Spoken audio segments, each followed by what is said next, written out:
घ्या.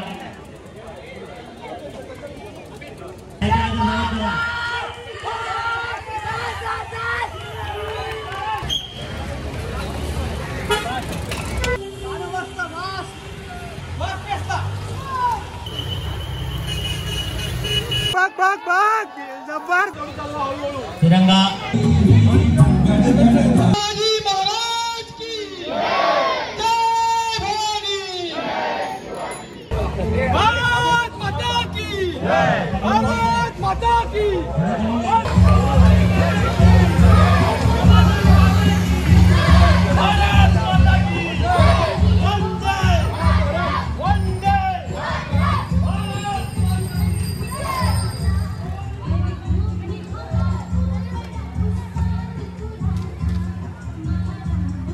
मंडळी, आज आपण प्रभादेवी येथे कस्टम पॉइंट या संस्थेने आयोजित केलेल्या सायकल रेसला भेट द्यायला आलोय.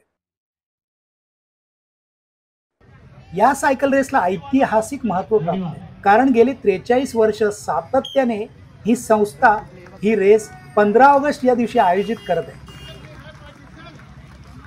सर्वात कमी अंतराची रेस हे या रेसचं वैशिष्ट्य आहे. शिवाय या रेसमध्ये येणारे मानांकित सायकलपटू हे भारताच्या वेगवेगळ्या कानाकोपऱ्यातून येतात. तसेच 10 वर्षाखालील गट, 14 वर्षाखालील गट, 18 वर्षाखालील गट, open category with gear, without gear, वुमन्ससाठी असणारी वेगळी कॅटेगरी, 40 पेक्षा जास्त वयोगटाची कॅटेगरी, अशा प्रकारच्या वेगवेगळ्या गटामध्ये ही रेस खेळवली जाते. काय नाव तुझं? शौर्य. कसं वाटलं तुला जिंकून? बरं. दरवर्षी खेळतो का? नाही, पुढच्या वर्षी मी नव्हतो. नव्हतो का गेल्या वर्षी? पहिल्या वर्षी नाही, गेल्या वर्षी नव्हता. तुला प्रॅक्टिस काय नाही, फर्स्ट टाइम. तुला पण कॉंग्रॅच्युलेशन. मध्ये कसं वाटलं सायकल चालवून? मस्त वाटलं. एक नंबर. चौथा. Very good, very good, very good. Congrats again, कॉंग्रॅच.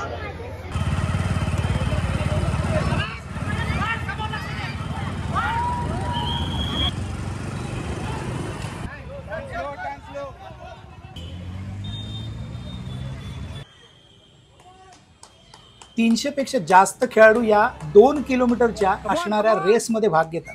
त्यामध्ये जागतिक पातळीवर खेळलेले खेळाडू देखील असतात. चल चल चल चल चल. ही रेस जेव्हा 1981 साली सुरू झाली त्यावेळेला भारतीय बनावटीच्या सायकलींनाच प्रवेश देण्यात येत होता. परंतु कालांतराने सर्व प्रकारच्या सायकल्सना या रेसमध्ये प्राधान्य देण्यात आले. त्याचबरोबर खूप सारे रोख बक्षिसं आणि मानचिन्ह देखील देण्यात येऊ लागले.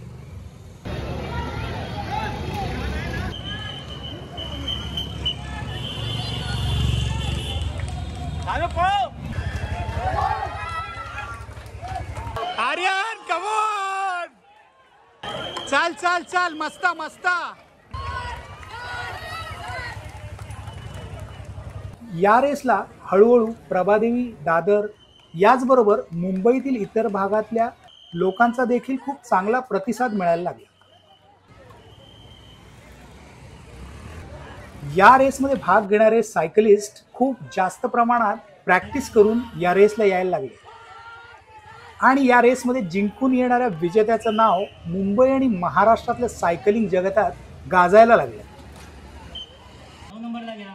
ही रेस दरवर्षी 15 ऑगस्ट या दिवशी झेंडावंदन झाल्यानंतर सुरू होते आणि पूर्ण दिवसभर चालते.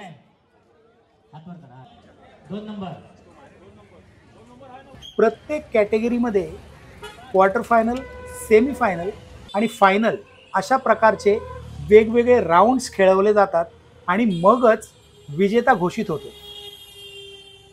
सर्व प्रकारच्या गटातील फायनल्स हे दिवसाच्या उत्तरार्धात खेळवल्या जातात. त्यामुळे बघणाऱ्यांची दुपारनंतर खूप गर्दी होते.